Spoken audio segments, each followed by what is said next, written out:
and welcome to the physics class, and today we are going to do some exercise question of chapter motion class 9th. Okay, so first question is, an athlete completes one round of a circular track of diameter 200 meter in 40 seconds. आप question के लिए अपनी NCERT book prefer कर लें. What will be the distance covered and the displacement at the end of 2 minutes and 20 seconds? Okay, so the first question is 200 meter diameter का एक track है, कोई एक इस तरह का ट्रैक है, सर्कुलर है, and diameter given is 200 metre. Athlete इस पूरे सर्कुलर ट्रैक को कंप्लीट कर सकता है 40 सेकंड्स में. ओके, सो इस पाथ का रेडियस क्या हो जाएगा? We know that diameter is just double of radius, so here radius is 100 metre. तो 40 सेकंड्स में वो वन सर्कल कंप्लीट कर लेता है. तो इन 40 seconds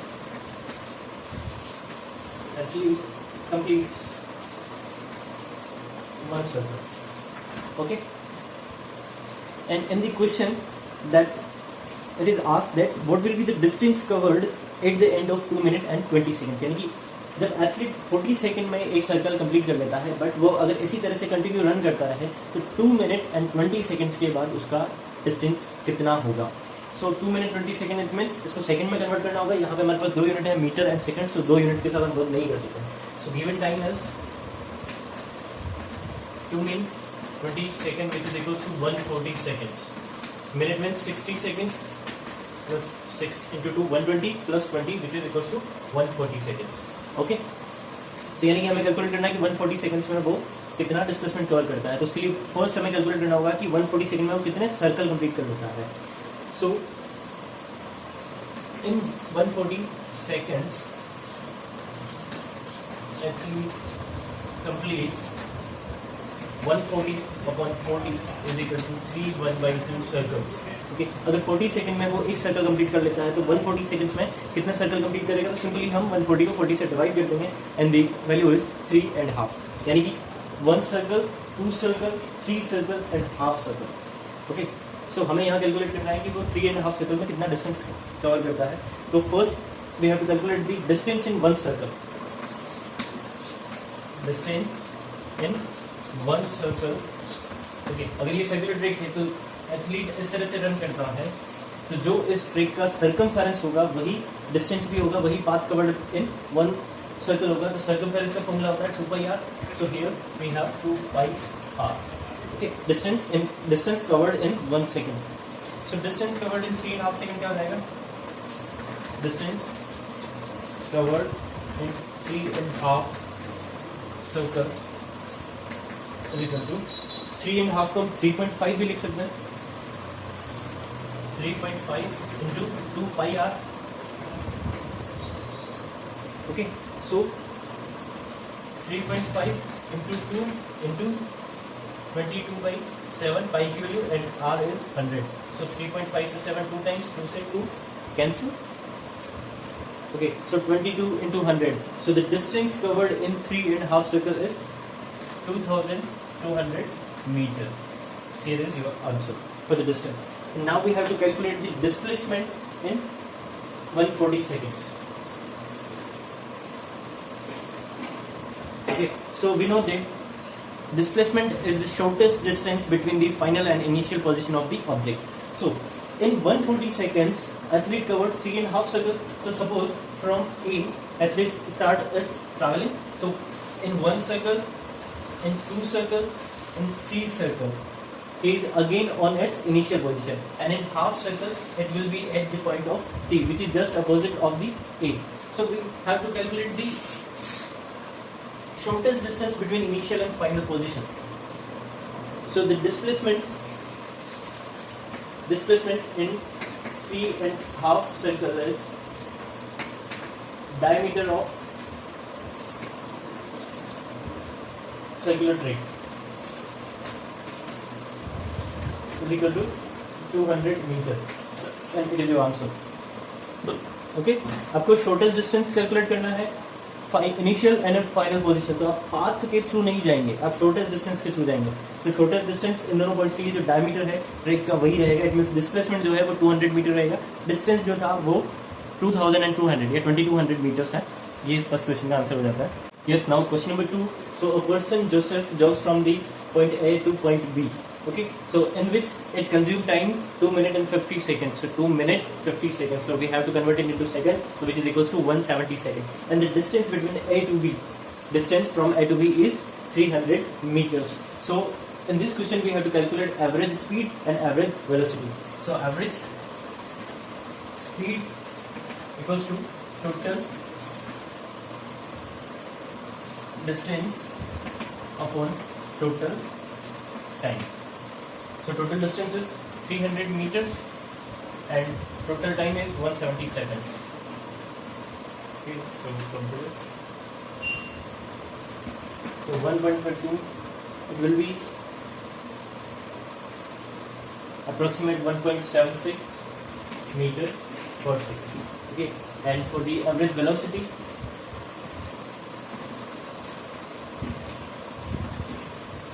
the formula is total displacement upon total time, या फिर time taken by the object. So straight line displacement है, distance भी, तो distance और displacement इस केस में similar होंगे या equal होंगे, क्योंकि straight line path है. तो again 300 upon 170 meter and second, so 1.76 meter per second. It means from A to B, Joseph का एवरेज स्पीड और वेलोसिटी दोनों ही सेम रहेगा. ओके, और इसी क्वेश्चन के नेक्स्ट पार्ट में आपको कैलकुलेट करना है A to C average speed and velocity. Okay, तो फॉर्मूला ये है.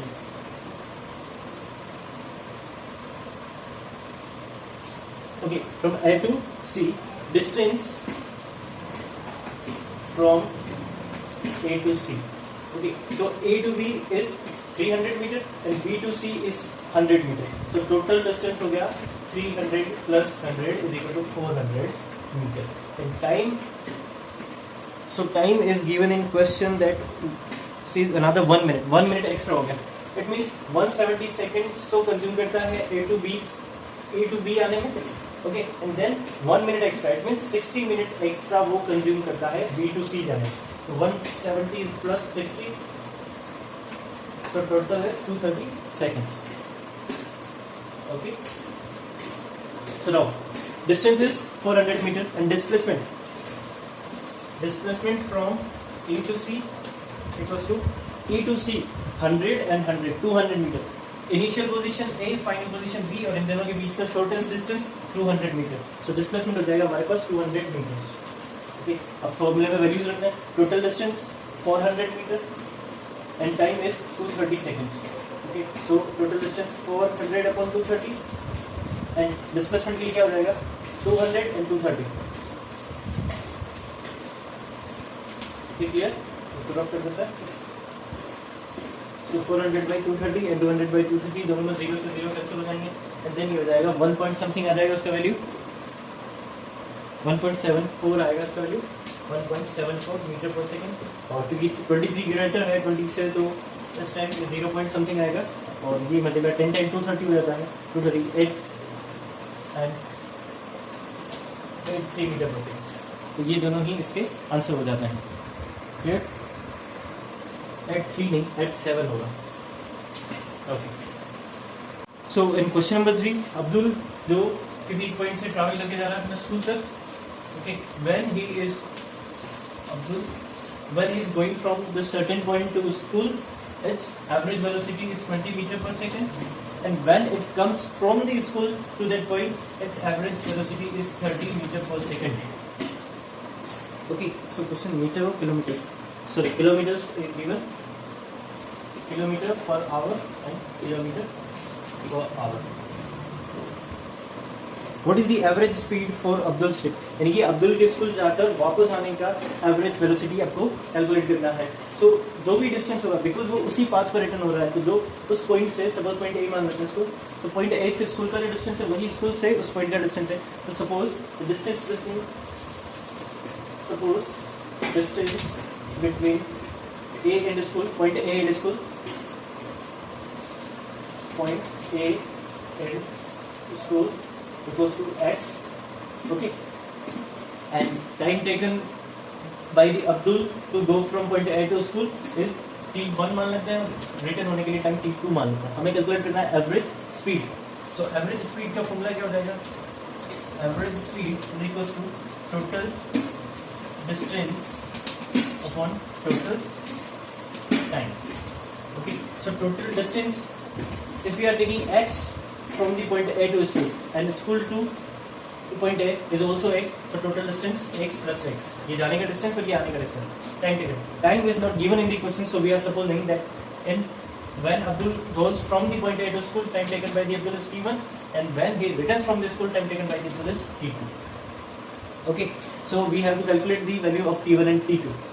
So here, in first, we know that the speed is equals to distance upon time. So time is equals to distance upon speed. So distance, we suppose that x, and speed is given in the question, that is 20. Okay, so t1 is x upon 20. In similar way में हम t2 भी calculate करते हैं तो x upon 40. x upon. So हमें value चाहिए t1 plus t2 के लिए. So t1 plus t2 क्या हो जाएगा? 1 upon 20 plus 1 upon 40. 1 upon 20 plus 1 upon 30. So it will be 2 times and 3 times, so 5 x and x. So 5x upon 60. So x upon 12. So here I am writing. It is visible. Okay. So t1 plus t2 is equal to x upon 12. और यही value यहाँ put करनी है हमें. Average speed x plus x हो जाएगा 2x और t1 plus t2 हमने कैलकुलेट किया है x upon 12. Okay. So 12 upside में हो जाएगा 2x into 12 upon x. So x to x cancel and 12 into, so 24 kilometer per hour is the final answer for the question number 3. ये क्या calculate करना था आपको? Average speed. आपको दो एवरेज स्पीड गिवन था क्वेश्चन में, टाइम और डिस्टेंस गिवन नहीं था. तो let's suppose distance between these 2 points is x. सो जाने के लिए भी x और आने के लिए भी x डिस्टेंस कवर करना होगा. तो टोटल डिस्टेंस हो जाएगा x plus x, इसमें 2x. और what is time taken by the Abdul? So time can be calculated by the formula of speed, that time is equals to distance upon speed. So distance जो हमने suppose किया था x and speed question में given है t1, ये यानी कि point A to school जाने के लिए ये टाइम कंज्यूम होता है और स्कूल टू पॉइंट A पे जाने के लिए ये टाइम कंज्यूम होता है. तो t1 प्लस t2 का वैल्यू यहाँ से कैलकुलेट कर सकते हैं, विच इज x अपॉन 12. तो वही वैल्यू यहाँ पुट करने पे हमारे पास वैल्यू आ जाता है 24. Now question number 4, a motorboat starting from rest on a lake, यानी कि मोटरबोट जो राइट नाउ रेस्ट पे है, it means initial velocity u equals to उसके लिए हो जाएगा 0 and accelerate in a straight line at a constant rate of 3 metre पर सेकंड, यानी कि एक यूनिफॉर्म एक्सेलरेशन हुआ है उसमें. कांस्टेंट मींस यूनिफॉर्म एक्सेलरेशन है, गिवन है 3 मीटर पर second square for the time 8 seconds. तो how does for the boat travels during this time, यानी कि आपको कैलकुलेट करना है डिस्टेंस. ओके, तो क्या गिवन है क्वेश्चन में? एक्सेलरेशन इज 3 मीटर पर second square, u equals to 0 meter per second and time is 8 seconds. And we have to calculate s. Displacement calculate करना है s. So from the second equation of motion, s is equal to ut plus half a t square. So place the value u 0, t's value is 8 plus 1 by 2, acceleration value 3 and t's value is 8 and square. So 0 multiplied with 8, so total term is 0 plus 1 by 2 into 3 into 8 square 64, 2 64, 32 into 3 96. So 96 metre जो है ये travel करेगा इन 8 seconds. Clear? क्या given था? Acceleration given है, initial rest बोला है, means initial velocity 0 हो जाएगा, टाइम गिवन है 8 सेकेंड, डिस्प्लेसमेंट ये डिस्टेंस कैलकुलेट करना है. तो ये हम कैलकुलेट करेंगे सेकेंड इक्वेशन ऑफ मोशन से. Okay, now question number 5. और क्वेश्चन नंबर 5 में गिवन है कि एक कार जो ट्रैवल कर रहा है 52 किलोमीटर पर आवर से, after application of brake uniformly de accelerate होते हुए वो रुक जाता है 5 सेकंड बाद. ओके, और एक दूसरा कार जो है वो 3 किलोमीटर पर आवर की वेलोसिटी से चल रहा है एंड जब ब्रेक अप्लाई करते हैं तो 10 सेकंड के बाद जाके वो रेस्ट वाली पोजीशन में आता है. ओके, तो on the same graph paper plot the speed versus time graph. तो आपको इन दोनों कार के लिए स्पीड और टाइम ग्राफ सेम एक ही प्लॉट पे दोनों को ड्रॉ करना है and calculate the distance travelled by the cars, यानी कि कार जो डिस्टेंस ट्रैवल करती है वो कैलकुलेट करना है. तो फर्स्ट ऑफ ऑल जो भी गिवन डाटा है क्वेश्चन में उसको हम लिख लेते हैं. Car A, for car A initial velocity is given which is 52 kilometre per our and time taken by the car A in terms in rest, so here is 5 second. Okay, यहाँ पे time का unit our है, यहाँ पे second है, तो ये दोनों एक साथ कैलकुलेशन में पार्ट नहीं ले सकते. So for this we have to convert 52 km per hour into meter per second. So how we will do it? And this is, so इसके लिए वैल्यू हमारे पास आएगी 14.4 मीटर पर सेकेंड. ओके, u है initial velocity and time taken by 5 seconds. And for the car B, u equals to 3 kilometre per our and time is given as 10 seconds.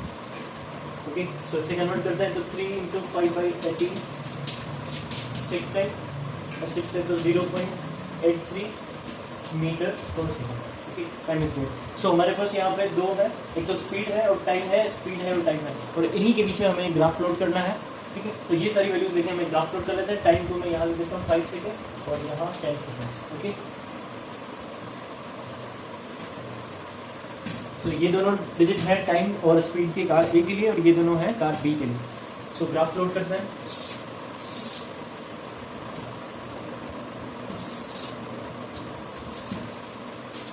Speed and time. Okay, so first of all car A के लिए plot कर लेते हैं. तो 1 2 3 4 5 6 7 8 9 10 11 12 13 14 15. Time 1 2 3 4 5 6 7 8 9 10 11. 1 2 3 4 5 6 7 8 9 10 11. 1 2 3 4 5 6 7 8 9 10 11 12 13 14 15. Okay, so for car A के लिए speed and time component, speed and time. Speed 14.4, ये 14 और ये 50, तो इनकी मिड में 14.4 को हम ट्रेस कर लेते हैं. इसके बाद टाइम का कंपोनेंट है 5. ओके, एंड देन उन दोनों को मैच कर लेते हैं. ओके, सो क्लियरली ये कार ए के लिए ग्राफ प्लॉट होता है. इन कार बी के लिए speed value 0.83, it means less than 1. So here is 1, so approximately 0.83 and time is 10 second, so here is 10. सो आप इन दोनों को मैच कर लेंगे. ओके, ये हो गए एक ही ग्राफ है कार ए और बी के speed versus time graph. And now we have to calculate the distance travelled by the car A and B after the application of brake, यानी कि ब्रेक लगने के बाद कार ए कितना डिस्टेंस ट्रैवल करती है. So we know that from the speed versus time graph the area of the speed and time graph gives us distance. Okay, so for car A distance ये हो जाएगा. ये जो एरिया हम calculate करेंगे is it equals to the distance. So S equals to, ये एक area triangle shape बन रहा है, तो ट्राइंगल के फॉर्मूले से हम इसका एरिया कैलकुलेट करेंगे. 1/2 base into height, so 1/2 for car A, तो यहाँ डिनोट कर देते हैं ए. 1/2 बेस, सो बेस 5 पे है, कार ए ने 5 सेकंड लिए रेस्ट मारने के लिए, तो 5 और हाइट है इसका 14.4. 2 सेकंड से करेंगे 7.2,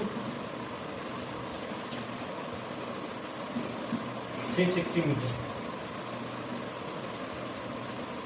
sorry 36 metre.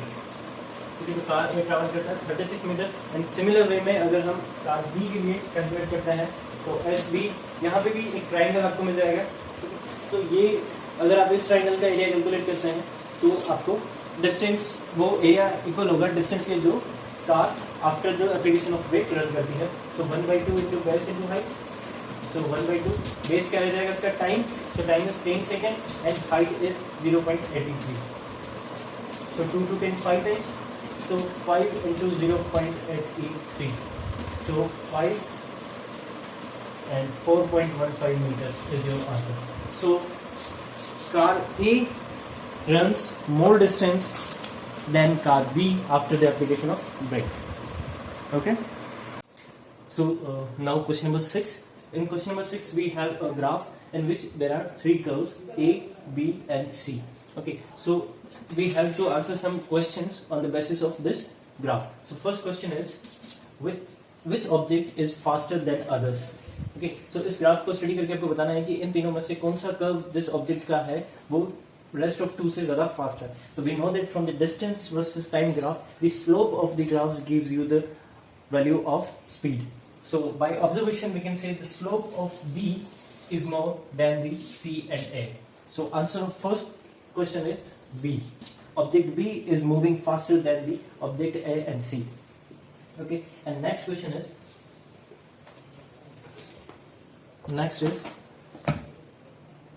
are all 3 ever at the same point on the road? क्या तीनों ही ऑब्जेक्ट कभी रोड पे सेम टाइम पे मीट करते हैं? बिकॉज कोई भी इंटरसेक्टिंग पॉइंट ऐसा नहीं है इस ग्राफ में जहां पे तीनों ही कर्व इंटरसेक्ट करते हो. यहाँ पे A एंड B है, यहाँ C एंड B है, यहाँ C एंड A है. कोई भी तीनों किसी भी पॉइंट पे नहीं मिलते हैं. सो आंसर हो जाएगा no.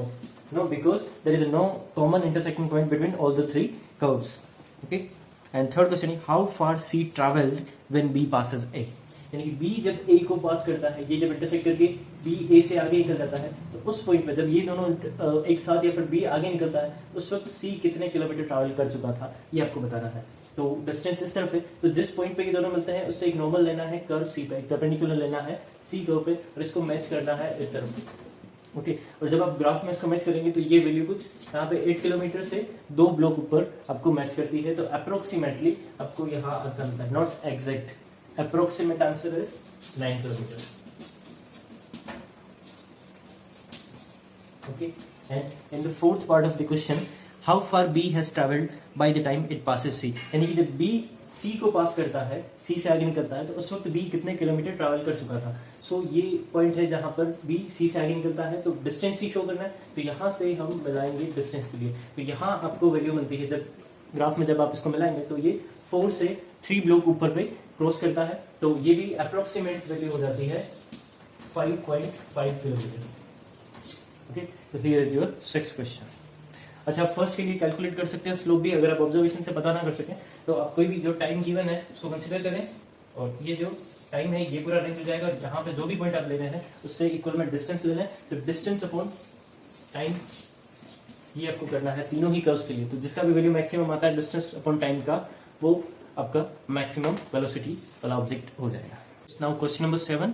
A ball is gently dropped from a height of 20 metre. Suppose ये कोई बॉल है, इसे ग्राउंड से 20 मीटर हाइट से जेंटली ड्रॉप करते हैं, तो इनिशियल वेलोसिटी क्या हो जाता है. अभी इस चौक का इनिशियल वेलोसिटी क्या है, 0, बिकॉज ये रेस्ट पे है, but when we drop it इसमें कुछ वेलोसिटी आ जाएगा. तो क्वेश्चन में क्या गिवन है, initial velocity u equals to 0 given है. ओके, एंड हाइट गिवन है 20 metre, and then acceleration given है 10 मीटर पर सेकंड स्क्वायर.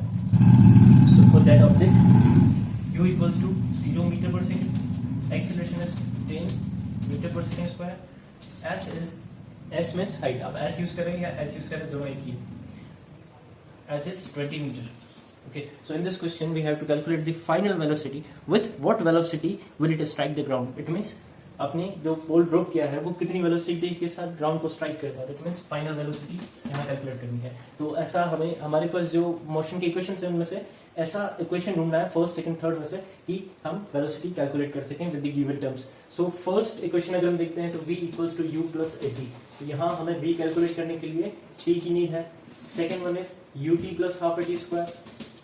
तो इसमें तो फाइनल वेलोसिटी को ये कंटेन ही नहीं करता, सेकंड भी यूज नहीं कर सकते, फर्स्ट भी. Now come to the equation number 3, and that is v square is equal to u square plus 2as.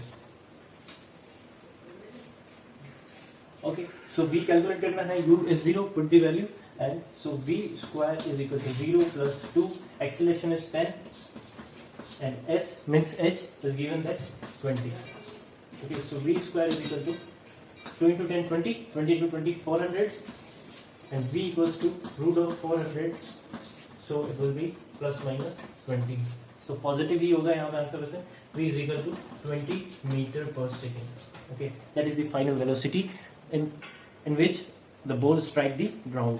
Okay, the next part of the question is after what time will it strike the ground. यानी कि यहाँ पे आपको calculate करना है कि ball जब आपने 20 मीटर हाइट से ड्रॉप किया है तो ये कितने टाइम बाद ग्राउंड पर पहुंचता है. तो क्या कैलकुलेट करना है, हमारे पास एक नई वैल्यू आ चुकी है v, तो इसको हम लिख लेते हैं v is equal to 20 metre पर second. Now we have to calculate time. Okay, so हम थर्ड इक्वेशन यूज नहीं करेंगे क्योंकि यहाँ कहीं पे भी टाइम के लिए कोई टर्म नहीं है. तो टाइम के लिए हम यूज करेंगे equation number 1, v is equal to u plus at. All the terms we have v, u, a and t we have to calculate. So इसी को हम चेंज कर देते हैं. v minus u is equal to 80, v minus u upon a is equal to t. Values put कर देते हैं. v is equal to 20, u is equal to 0, a is equal to 10 and t equals to 10. So 20 minus 0, 20 upon 10, which is equals to 2. And here is time, so 2 seconds. यानी कि आपने 20 metre height से कोई object को drop किया है जिसका acceleration 10 metre पर सेकंड स्क्वायर है, तो वो 2 सेकंड के बाद ग्राउंड को स्ट्राइक कर जाएगा. Okay, clear. So now question number 8. इस क्वेश्चन में आपको एक ग्राफ प्लॉट करके दिया है, इसी की हेल्प से आपको आंसर्स फाइंड आउट करने हैं. इस ग्राफ में यहाँ पे कर्व लाइन है, देन एक स्ट्रेट लाइन है, यहाँ पे कुछ ब्लॉक्स ड्रॉ किए हुए हैं, यहाँ y एक्सिस पे स्पीड और यहाँ टाइम है. And the question is find how far does the car travels in the first 4 seconds, shade the area on the graph that represent the distance traveled by the car during the period. यानी कि first 4 second में car ने कितना travel किया है ये आपको बताना है इस ग्राफ से. तो first 4 second is here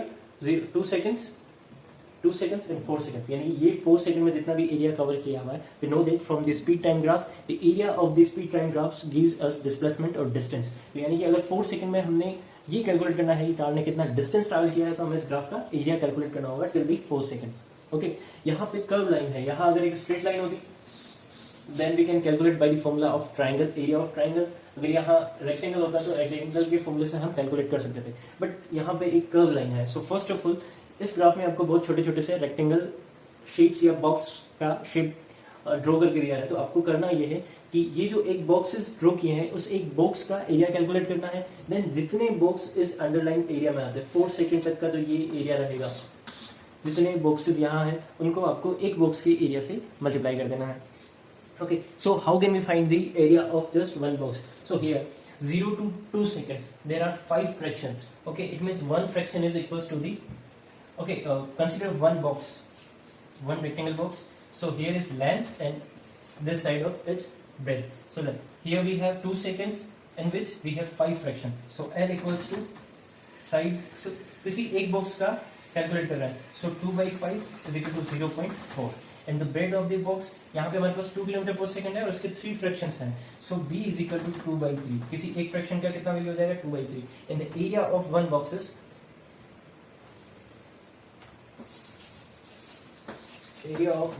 is length into breadth, which is equals to 0.4 into 2/3 and 0.8/3. 0.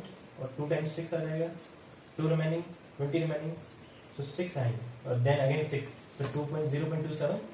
Okay, और एरिया है तो मीटर. ये आपके एक बॉक्स का एरिया आता है. अगर आप काउंट करेंगे यहाँ तो टोटल अप्रोक्सीमेट बॉक्सेस का नंबर है 60. Total number of boxes in shaded area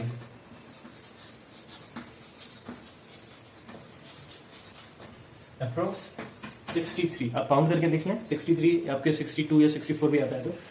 So now the area of the shaded area of shaded part equals to 0.27 किसी एक बॉक्स का. और टोटल कितने बॉक्स हैं? 63 बॉक्स हैं. मल्टीप्लाई कर लें इसको, क्या जाएगा? 63.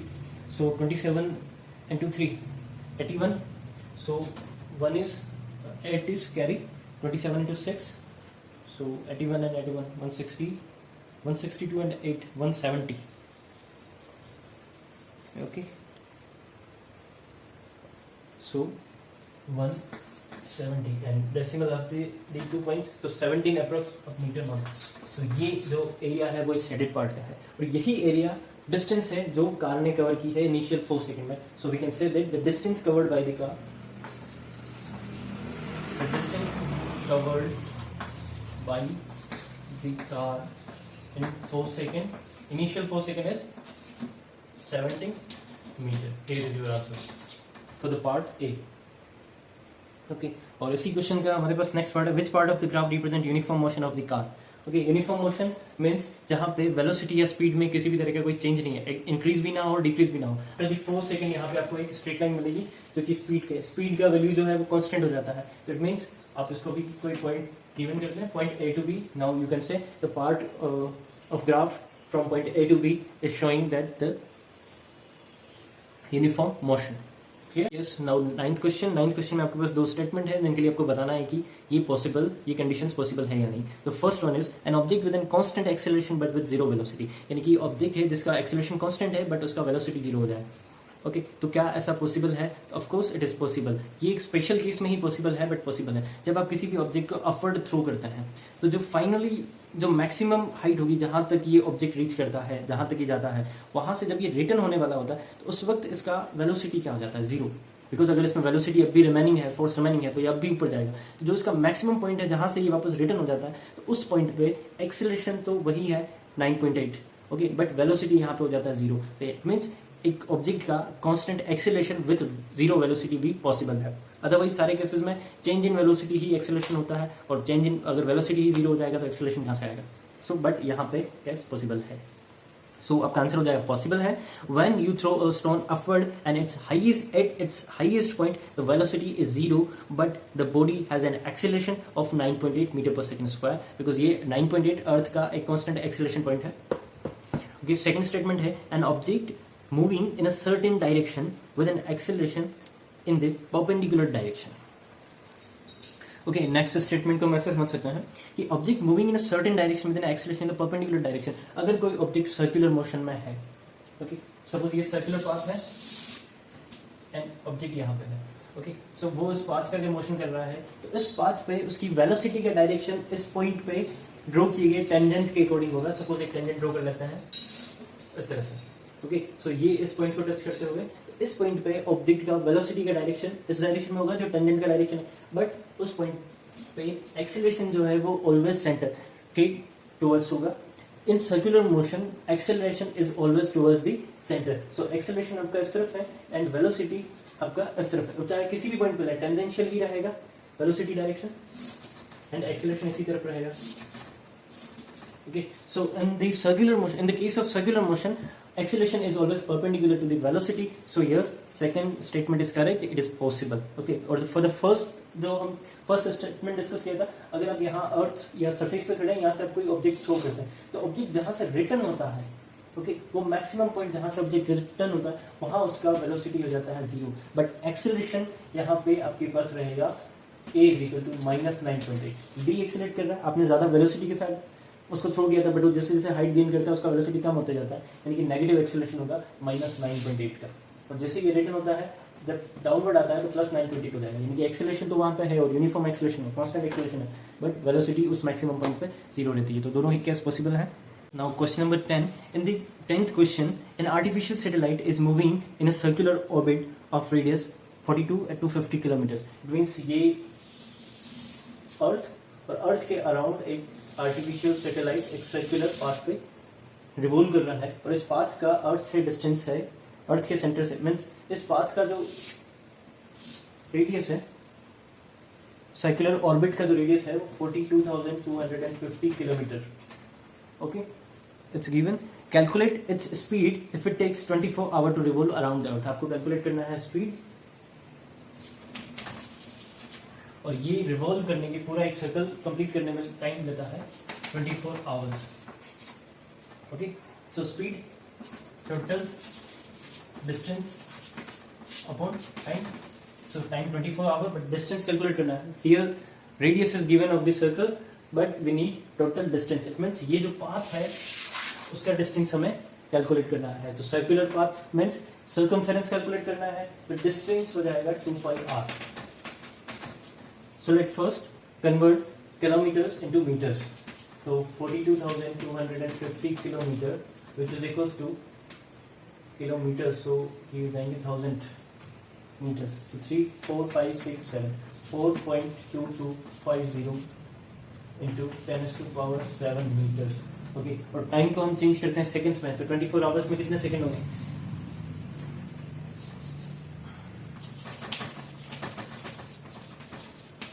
24 hours, 1 hour में 60 minutes and 60 second per minute. Okay, 36 into 24.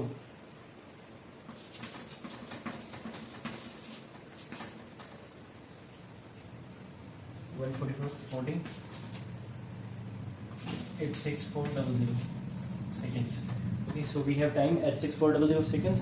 So we can write it in the form of 8.6. Okay, पर ये लेते हैं, ठीक है, मीटर पर सेकंड। यहाँ से हम कैलकुलेट कर लेते हैं। Radius is given, so here we have to calculate the total distance which is equals to 2πr।